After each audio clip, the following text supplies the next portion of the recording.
ഭാരതത്തിന്റെ അയൽ രാജ്യമായ നേപ്പാൾ അക്ഷരാർത്ഥത്തിൽ നിന്ന് കത്തുകയാണ്. സാമൂഹ്യ മാധ്യമങ്ങൾ നിരോധിച്ചുകൊണ്ടുള്ള നേപ്പാൾ സർക്കാരിന്റെ ഉത്തരവിനോട് ജെൻ സി അഥവാ ജനറേഷൻ നെക്സ്റ്റ് അല്ലെങ്കിൽ ജനറേഷൻ സെഡ്, പുതിയ കുട്ടികളാണ്, ഒരു 10-15 വയസ്സ് മുതൽ ഒരു 10-35-40 വയസ്സ് വരെയുള്ള യുവത്വം പ്രതികരിച്ചു. അപ്പൊ ഇത് കേൾക്കുമ്പോൾ വിചാരിക്കും, ഒരു രാഷ്ട്രീയ കക്ഷിയുടെയോ ഒരു പ്രത്യേക സംഘടനയുടെയോ സാമുദായിക സംഘടനയുടെയോ ഒരു വർഗീയ ഗ്രൂപ്പിന്റെയോ ഒന്നും പിന്തുണയില്ലാതെ സ്വാഭാവികമായി എങ്ങനെയാണ് യുവജനങ്ങൾക്ക് ഒരു രാജ്യത്തെ ഭരണമാറ്റം കൊണ്ടുവരാൻ കഴിയുക? നോക്കൂ, നേപ്പാളിൽ മാത്രമല്ല, കഴിഞ്ഞ 3 വർഷത്തിനുള്ളിൽ 2022 മുതൽ 3 വർഷത്തിനുള്ളിൽ 4 രാജ്യങ്ങളിലാണ്, ഇന്ത്യയുടെ ചുറ്റുമുള്ള 4 രാജ്യങ്ങളിലാണ് ഭരണമാറ്റം ഉണ്ടായത് എന്ന് ഓർക്കണം.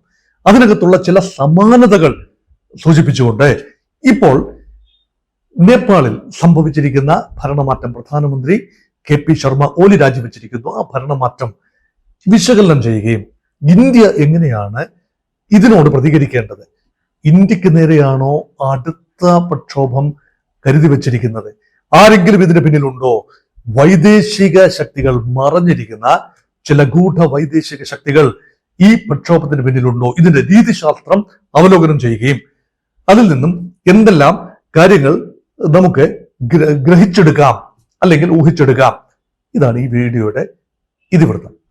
നോക്കൂ, ശ്രീലങ്കയിൽ 2022 വമ്പൻ ജനകീയ പ്രക്ഷോഭമാണ് ഉണ്ടായത് ഗോതബയ രാജപക്ഷയ്ക്ക് നേരെ. അദ്ദേഹം വളരെ പോപ്പുലർ ആയിരുന്നു. അദ്ദേഹത്തിന്റെ സഹോദരൻ രാജപക്ഷ, അദ്ദേഹം വളരെ വിഖ്യാതനായ ആളാണ്. ഗോതബയുടെ കാലം വന്നപ്പോൾ വലിയ രീതിയിലുള്ള അഴിമതി ആരോപണങ്ങളാണ്, സ്വജന പക്ഷപാതവും ധൂർത്തും അരാജകത്വവും സാമ്പത്തിക നില അമ്പേ തകരുന്ന രീതിയിൽ. അങ്ങനെയാണ് ജനം തെരുവിലിറങ്ങുന്നതും പ്രസിഡൻഷ്യൽ ഓഫീസ് ഉൾപ്പെടെ പ്രസിഡൻഷ്യൽ വസതി ഉൾപ്പെടെ റാൻസാക്ക് ചെയ്യുകയും കൊള്ളയും കൊള്ളിവയ്പ് നടത്തുകയും ചെയ്ത് ഭരണകൂടം അട്ടിമറിക്കപ്പെടുകയും പിന്നീട് തെരഞ്ഞെടുപ്പ് നടത്തി പുതിയൊരു ഭരണകൂടം നിലവിൽ വരികയും അതുവരെ രംഗത്തില്ലാതിരുന്ന ഒരാൾ ഒരു പുതിയ പാർട്ടിയുമായി രംഗപ്രവേശം ചെയ്ത് അധികാരത്തിലെത്തുന്ന കാഴ്ച നമ്മൾ കണ്ടു. ഇന്ത്യ അതിനെ ഒന്ന് മയപ്പെടുത്തിയ പുതിയ ഭരണകൂടത്തിലെ റാഡിക്കൽ ലെഫ്റ്റ് വിങ് ഒരു ഭരണകൂടമാണ്, അതിനെ മയപ്പെടുത്തിയെടുക്കുന്നത് നമ്മൾ കണ്ടതാണ്. പാകിസ്ഥാനിൽ ഇമ്രാൻഖാൻ ജനകീയനായ നേതാവ് തന്നെയാണ്. ഒരുപക്ഷെ പാകിസ്ഥാനോട് മമതയില്ലായിരിക്കാം, പക്ഷെ പാകിസ്ഥാന്റെ പ്രധാനമന്ത്രിയായിരുന്ന ഇമ്രാൻഖാൻ അവിടെ ജനകീയനായ ആളാണ്. ഒരു പരിധിവരെ ഇന്ത്യയുമായി സഹകരിക്കാൻ അദ്ദേഹം തയ്യാറായതുമാണ്. പക്ഷെ അദ്ദേഹത്തിന്റെ ആയുസ് വളരെ കുറവായിരുന്നു, അല്ലെങ്കിൽ അദ്ദേഹത്തിന്റെ രാഷ്ട്രീയ ആയുസ് വളരെ കുറവായിരുന്നു. അദ്ദേഹം അറസ്റ്റ് ചെയ്യപ്പെട്ടു, തടവിലായി, ജനകീയ പ്രക്ഷോഭം അവിടെ ഉണ്ടായി, ഭരണമാറ്റം ഉണ്ടായി, ഒരു പേരിനൊരു തെരഞ്ഞെടുപ്പ് ഉണ്ടായി. സൈന്യം ആഗ്രഹിച്ചതുപോലെ, ജനറൽ അസീം മുനീർ ഉൾപ്പെടെയുള്ള സൈനിക നേതാക്കൾ ആഗ്രഹിച്ചതുപോലെയുള്ള ഒരു പാവ ഭരണകൂടം ഷഹബാസ് ഷെരീഫിന്റെ നേതൃത്വത്തിൽ അവിടെ രൂപപ്പെട്ടു. ഇന്ത്യയുമായി ഇപ്പോഴും അകലം പാലിക്കുന്നു. ഓപ്പറേഷൻ സിന്ദൂർ സമയത്തെ ബന്ധം തീർത്തും വഷളായി മാറുകയും ചെയ്തു. പഹൽഗാം ആക്രമണമൊക്കെ അതിന്റെ പശ്ചാത്തലത്തിൽ വേണം കാണാൻ. മറ്റൊരു രാജ്യം ബംഗ്ലാദേശാണ്. ഇന്ത്യയുടെ ഏറ്റവും അടുത്ത ചങ്ങാത്ത രാജ്യമായിരുന്നു ബംഗ്ലാദേശ്. പ്രത്യേകിച്ച് ഷെയ്ഖ് മുജിബുർ റഹ്മാന്റെ മകൾ ഷെയ്ഖ് ഹസീന നയിച്ചിരുന്ന ബംഗ്ലാദേശിൽ ഹസീനയ്ക്കെതിരെ സംവരണ വിരുദ്ധ പോരാട്ടം 1971 വിമോചന സമരത്തിൽ പങ്കെടുത്ത ആളുകളുടെ പിന്മുറക്കാർക്ക് സംവരണം നൽകുന്ന, ഗവൺമെന്റ് ജോലികൾ സംവരണം നൽകുന്ന ആ നിലപാടിനെതിരെ ജനം, പ്രത്യേകിച്ച് യുവജനത തെരുവിലിറങ്ങുകയും അങ്ങനെ ഭരണകൂടം അട്ടിമറിക്കപ്പെടുകയും പലപ്പോഴും ജമാഅത്തെ ഇസ്ലാമി ഉൾപ്പെടെയുള്ള ആഗോള സംഘടനകളുടെ ഒരു കൈത്താങ്ങൽ ഈ പ്രക്ഷോഭത്തിന് പിന്നിൽ ഉണ്ടായിരുന്നു എന്ന് ആരോപിക്കപ്പെടുന്നു. പക്ഷെ ഒരു കാര്യം വ്യക്തമാണ്, ഈ 3 രാജ്യങ്ങളിലും സാമാന്യം സമാനതയുള്ള രീതിയിലാണ് ജനം തെരുവിലിറങ്ങിയതും ഭരണകർത്താക്കളുടെ വീടുകൾ കൊള്ളയടിക്കുകയും അങ്ങനെ ഭരണവിരുദ്ധ വികാരം ജനം തെരുവിലിറങ്ങി തന്നെ പ്രകടിപ്പിക്കുകയും അങ്ങനെ വലിയ രീതിയിൽ ഭരണമാറ്റം ഉണ്ടാവുകയും ചെയ്ത ചരിത്രം അത് നേപ്പാളിൽ ഏതാണ്ട് അതേപോലെ ആവർത്തിക്കപ്പെട്ടിരിക്കുന്നു. ഇപ്രാവശ്യം അതിന്റെ പിന്നിലെ കാറ്റലിസ്റ്റ് ആയി വന്നത് അഴിമതി വിരുദ്ധ പോരാട്ടം. അത് സോഷ്യൽ മീഡിയയിലേക്ക് വരികയും യുവജനങ്ങൾ വൻതോതിൽ സോഷ്യൽ മീഡിയ ഉപഭോക്താക്കളാണ്. 3 കോടിയോളമാണ്. കേരളത്തിന്റെ ജനസംഖ്യ 3.5 കോടിയാണെങ്കിൽ കേരളത്തിന്റെ മൊത്തം ജനസംഖ്യയേക്കാൾ കുറവാണ് നേപ്പാൾ എന്ന ചെറിയ പർവ്വത രാജ്യത്തിന്റെ ജനസംഖ്യ. അതിൽ തന്നെ 81-82% ഹിന്ദുക്കളുമാണ്. ഇന്ത്യയെക്കാൾ കൂടുതൽ ശതമാനക്കണക്കിൽ ഹിന്ദു പോപ്പുലേഷനുള്ള രാജ്യവും നേപ്പാളാണ് എന്ന് ഓർക്കണം. ഒരു കാലത്ത് ഹിന്ദു കിങ്ഡം കൂടിയായിരുന്ന രാജ്യമാണ്.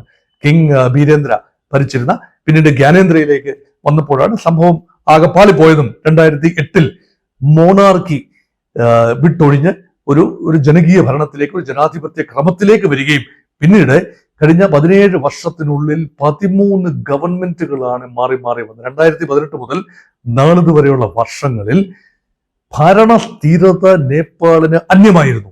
ഏച്ചുവെച്ച ഗവൺമെന്റുകൾ. ഇപ്പോൾ നോക്കൂ, അവിടുത്തെ പ്രധാന പാർട്ടിയായ നേപ്പാളി കോൺഗ്രസും നേപ്പാളി കമ്മ്യൂണിസ്റ്റ് പാർട്ടിയും ഒരുമിച്ച് ചേർന്ന ഒരു ഗവൺമെന്റ്, അതൊരു തട്ടിക്കൂട്ട് ഗവൺമെന്റ് ആണ്. KP ശർമ്മ ഓലിയെ പ്രധാനമന്ത്രിയാക്കിക്കൊണ്ട് ഒരു അഡ്ജസ്റ്റ്മെന്റ് ഗവൺമെന്റ് ആണ്.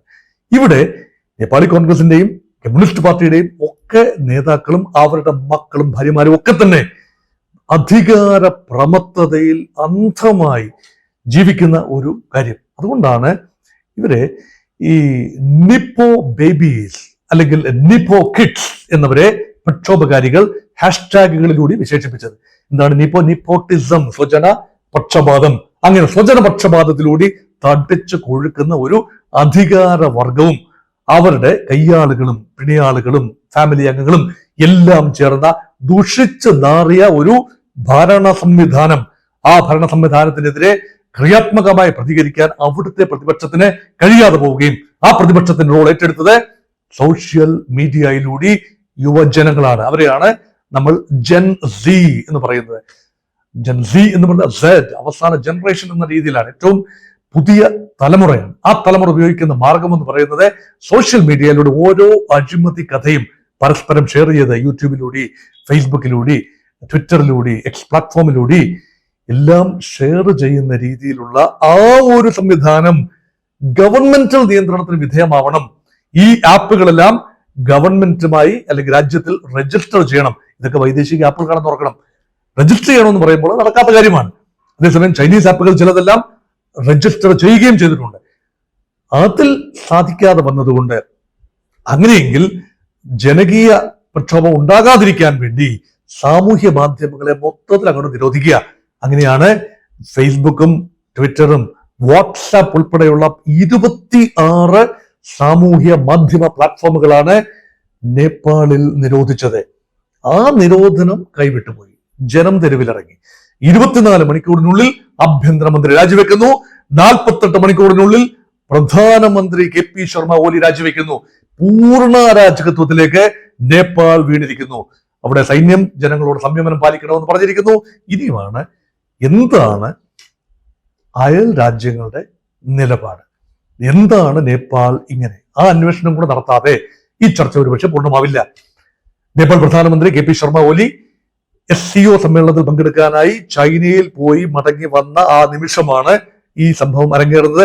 ഭാരതത്തിലേക്ക് പോകാൻ തയ്യാറെടുത്തുകൊണ്ടിരിക്കുന്ന അവസരത്തിലുമാണ് ഈ പ്രക്ഷോഭം അരങ്ങേറിയത് എന്നത് ഇതോട് ചേർത്ത് വായിക്കേണ്ടതാണ്. ചൈനയുമായി വളരെ അടുപ്പം പാലിക്കുന്ന ഒരു നേതാവാണ് KP ശർമ്മ ഓലി. സ്വാഭാവികമായി കമ്മ്യൂണിസ്റ്റ് പാർട്ടിയുടെ, ചൈന ഭരിക്കുന്ന കമ്മ്യൂണിസ്റ്റ് ഗവൺമെന്റ് ആണ്. അത് മറ്റൊരു തരത്തിലുള്ള കമ്മ്യൂണിസമാണ്. സ്വതന്ത്ര തെരഞ്ഞെടുപ്പുകളില്ലാത്ത ഒരു രാജ്യമാണ്. അതേസമയം നേപ്പാളിൽ തിരഞ്ഞെടുക്കപ്പെട്ട ഒരു മാവോയിസ്റ്റ് കമ്മ്യൂണിസ്റ്റ് സംവിധാനം നിലവിലുണ്ട്. പ്രചണ്ഡ നയിക്കുന്ന ഒരു കമ്മ്യൂണിസ്റ്റ് വിഭാഗമുണ്ട്. KP ശർമ്മ ഓലിയുടെ ഒരു സംവിധാനമുണ്ട്. അങ്ങനെ ചൈനയോട് മൃദു സമീപനം. എന്നാൽ ഭാരതം സാധാരണഗതിയിൽ നേപ്പാളിന്റെ സപ്ലൈസിന്റെ സിംഹഭാഗവും എത്തേണ്ടത് ഭാരതത്തിൽ നിന്നാണ്. ഭാരതത്തോട് വളരെയധികം ഡിപ്പെൻഡ് ചെയ്താണ് ചരിത്രപരമായി നേപ്പാളിന്റെ സമ്പദ് വ്യവസ്ഥ നിലനിൽക്കുന്നത്. നമ്മൾ കണ്ടതാണ് ഏതാനും വർഷം മുമ്പ് മധേശി പ്രക്ഷോഭത്തെ തുടർന്നുകൊണ്ട് ഇന്ത്യയിൽ നിന്നുള്ള ചരക്ക് ഗതാഗതം ലോറി തടഞ്ഞു വയ്ക്കപ്പെടുകയും അങ്ങനെ നേപ്പാളിൽ വലിയ തോതിലുള്ള ക്ഷാമം ഉണ്ടാവുകയും ഒക്കെ ചെയ്തത് സമീപകാലത്ത് നമ്മുടെ ഓർമ്മയിലുള്ള കാര്യവുമാണ്. ഇന്ത്യയുമായി അതിർത്തി തർക്കമുള്ള രാജ്യവുമാണ് നേപ്പാൾ. ചില പ്രദേശങ്ങളിൽ, പ്രത്യേകിച്ച് ഉത്തരാഖണ്ഡ് അതിർത്തിയിലുള്ള ചില പ്രദേശങ്ങളുടെ മേൽ നേപ്പാൾ അവകാശവാദം ഉന്നയിക്കുകയും അത് ചൈനയോട് പോലും ആ പരാതി നേപ്പാൾ പറയുകയും ഒക്കെ ചെയ്യുന്ന ഒരു സ്ഥിതിവിശേഷം നമ്മൾ കണ്ടിട്ടുള്ളതാണ്. സാധാരണ നേപ്പാളിന്റെ പ്രധാനമന്ത്രി അധികാരം ഏറ്റെടുത്താൽ ആദ്യം സന്ദർശിക്കുന്ന വിദേശ രാജ്യം ഇന്ത്യയാണ്. ഡൽഹി സന്ദർശനം കഴിഞ്ഞതിന് ശേഷമേ മറ്റ് രാജ്യങ്ങളിലേക്ക് നേപ്പാൾ പ്രധാനമന്ത്രിമാർ സാധാരണ പോകാറുള്ളൂ. ആ പതിവ് പ്രാവശ്യം തെറ്റിയിരിക്കുന്നു. അതുകൊണ്ട് നേപ്പാളും ഭാരതത്തോട് ഒരു സാമാന്യം അകലം പാലിക്കുന്ന ഒരു അന്തരീക്ഷം. അവിടെയാണ് രാജഭരണം തിരിച്ചു കൊണ്ടുവരണം. ഒരിക്കൽ കൂടി നേപ്പാൾ ഒരു രാജഭരണത്തിലേക്കും ഒരു കൺസർവേറ്റീവ് ഭരണ രീതിയിലേക്കും ഒക്കെ നീങ്ങണം. കാരണം ഒരു ജനാധിപത്യ സ്വതന്ത്ര ഒരു ഭരണ സംവിധാനത്തിന് നേപ്പാൾ മനസ്സുകൾ പാകപ്പെട്ടിട്ടില്ല. സ്വാഭാവികമായി ഉണ്ടാകുന്ന ഈ അഴിമതി നിരോധിക്കണമെങ്കിൽ രാജഭരണം തിരിച്ചു കൊണ്ടുവരണം എന്ന് പറഞ്ഞുകൊണ്ട് ഒരു പ്രോ മൊണാർക്കി അജിറ്റേഷൻ നേപ്പാളിലുണ്ട്. അതിന് പിന്നിൽ ഇന്ത്യയാണ് എന്ന് പലരും ആരോപിക്കുന്നു. അതിൽ കാര്യമൊന്നും ഉണ്ടാകണമെന്നില്ല. പക്ഷെ ഇന്ത്യയുടെ നേരെയും ആരോപണം വരികയാണ്. ചൈന നേപ്പാളിനെ എന്തിന് അസ്ഥിരപ്പെടുത്തണം? ഇതൊരു മറ്റൊരു ചിന്തയാണ്. അമേരിക്കയുടെ ഡീപ് സ്റ്റേറ്റിന്റെ ഇൻവോൾവ്മെന്റ് പറയുന്നു. കാരണം ഇന്ത്യക്ക് ചുറ്റുമുള്ള എല്ലാ രാജ്യങ്ങളും, ബംഗ്ലാദേശും നേപ്പാളും ഒരുപക്ഷെ ശ്രീലങ്കയും പാകിസ്ഥാനും ഉൾപ്പെടെ അസ്ഥിരപ്പെടുക വഴി നാളുകളിൽ സോഷ്യൽ മീഡിയ പ്ലാറ്റ്ഫോം ഉപയോഗിച്ചുകൊണ്ട് ഭാരതത്തിന്റെ യുവത തെരുവിലിറങ്ങും എന്ന വ്യാമോഹത്തിലാണോ അമേരിക്ക? അറിയില്ല. അതുകൊണ്ട് സംശയത്തിന്റെ മുന പല രാജ്യങ്ങളിലേക്കും ഇപ്പോൾ നീളുന്നുണ്ട്. അതുകൊണ്ട് വളരെ ജാഗ്രതയോടുകൂടി കൈകാര്യം ചെയ്യേണ്ട ഒരു വിഷയമാണ്. നേപ്പാളിൽ നിന്നും വലിയ തോതിൽ അഭയാർത്ഥികൾ ഇന്ത്യയിലേക്ക് കടന്നു വരും എന്ന ഭീതി ഇപ്പോഴില്ല. പക്ഷെ അതും കാത്തിരിക്കേണ്ട കാര്യം തന്നെയാണ്. നേപ്പാൾ ഇന്ത്യ അതിർത്തി 400 കിലോമീറ്റർ അധികം വരുന്ന അതിർത്തി കംപ്ലീറ്റ്ലി പോറസ് ബോർഡേഴ്സ് ആണ്. അങ്ങോട്ടും ഇങ്ങോട്ടും നടന്നു കയറാവുന്ന വ്യക്തമായ അതിർവരമ്പുകളില്ലാത്ത പ്രദേശങ്ങളാണ്. ഈ സമതല പ്രദേശങ്ങളിലൂടെയൊക്കെ ജനങ്ങൾക്ക് കടന്നു വരികയും ചെയ്യാൻ സാധിക്കും. അതുകൊണ്ട് തീർച്ചയായും ഭാരതത്തിന് ജാഗ്രതാപൂർവമായി പരിഗണിക്കേണ്ട വിഷയമാണ് അയൽ രാജ്യങ്ങളിൽ വന്ന അധികാര കൈമാറ്റം, ജനകീയ പ്രക്ഷോഭം. അത് ഏത് രൂപത്തിലാണ് ഭാരതത്തിന്റെ മനസ്സുകളെ സ്വാധീനിക്കുന്നത്? പ്രത്യേകിച്ച് സോഷ്യൽ മീഡിയ ഇൻഡ്യൂസ്ഡ് റവല്യൂഷൻ നമ്മൾ കണ്ടതാണ്. ഇന്തോനേഷ്യയിൽ വലിയ രീതിയിലുള്ള സോഷ്യൽ മീഡിയ ഇൻഡ്യൂസ്ഡ് ഒരു മൂവ് കടന്ന കെനിയയിൽ ഇത് സംഭവിച്ചിരിക്കുന്നു. അതുപോലെ ലാറ്റിൻ അമേരിക്കയിലെ പല രാജ്യങ്ങളിലും സാമൂഹ്യ മാധ്യമങ്ങൾ ഒരു വെപ്പണായി വരുന്ന ഒരു ആയുധമായി യുവജനങ്ങൾ, പ്രത്യേകിച്ച് പാർട്ടിയൊന്നുമില്ല, യുവജനങ്ങൾക്ക് പ്രത്യേക ഒരു രാഷ്ട്രീയ കക്ഷിയോ ഒരു പ്രത്യേക ഐഡിയോളജിയോ ഒന്നുമില്ല. നമ്മൾ കണ്ടതാണ് അരവിന്ദ് കെജ്രിവാളിന്റെ ആം ആദ്മി പാർട്ടിയുടെ രൂപീകരണത്തിന് മുൻപുള്ള ഒരു സമയത്ത് അണ്ണാ ഹസാരയുടെ ഒരു മൂവ്മെന്റ് ഇന്ത്യ അഗൈൻസ്റ്റ് കറപ്ഷൻ. അണ്ണാ ഹസാര ഡൽഹിയിലെ രാംലീല മൈതാനത്ത് സത്യാഗ്രഹം ഇരിക്കുകയും സ്വാഭാവികമായി സോഷ്യൽ മീഡിയയിലൂടെ ജനമാകൃഷ്ടരായി വൻതോതിൽ ജനങ്ങൾ അവിടെ രാംലീല മൈതാനം തടിച്ചുകൂടുകയും അഴിമതി വിരുദ്ധ പ്രക്ഷോഭം അത് രാജ്യവ്യാപകമായി വ്യാപിക്കുകയും അതിന്റെ പ്രയോജനം എടുത്തത് യഥാർത്ഥത്തിൽ മൻമോഹൻ സിംഗ് ഗവൺമെന്റിനെതിരെ അതിന്റെ പ്രയോജനം പൂർണ്ണമായി എടുത്തത് ഭാരതീയ ജനതാ പാർട്ടിയാണ്. ഭാരതീയ ജനതാ പാർട്ടിക്ക് ആ പ്രക്ഷോഭത്തിൽ നേരിട്ട് പങ്കാളിത്തമില്ലായിരുന്നു എന്നുകൂടി ഓർക്കണം. അതുകൊണ്ട് ഭരണവിരുദ്ധത അല്ലെങ്കിൽ റെജീം ചേഞ്ചിന് വേണ്ടി ഏതെങ്കിലുമൊക്കെ ശക്തികൾ, മറഞ്ഞിരിക്കുന്ന കുൽസിത താല്പര്യമുള്ള ഏതെങ്കിലുമൊക്കെ ശക്തികൾ എവിടെങ്കിലും ഇരുന്നുകൊണ്ട് പ്രവർത്തിക്കുന്നുണ്ടോ അത് കണ്ടെത്താനുള്ള ഒരു ചുമതല ഭാരതത്തിനുണ്ട്. അതുകൊണ്ട് ഗവൺമെന്റൽ സ്റ്റെബിലിറ്റി, സോഷ്യൽ അമിറ്റി ഇതെല്ലാം തന്നെ പ്രിസർവ് ചെയ്യുന്നതിന് ഉള്ള ഒരു നിമിത്തമായി ഈ ഒരു സംഭവവികാസങ്ങളെ കാണേണ്ടതുണ്ട്. അതുകൊണ്ടാണ് ഇന്ത്യ കാത്തിരിക്കണം, ഇന്ത്യ ജാഗരൂകരായിരിക്കണം എന്ന് പറയുന്നതിന്റെ അർത്ഥം ഇതാണ്. നേപ്പാൾ പെട്ടെന്ന് ശാന്തമാവട്ടെ. അവിടെ സമാധാനം പുലരേണ്ടത് ഭാരതത്തിന്റെ കൂടി ആവശ്യമാണ് എന്നുകൂടി ഓർമ്മിപ്പിച്ചുകൊണ്ട് അവസാനിപ്പിക്കുന്നു. നമസ്കാരം.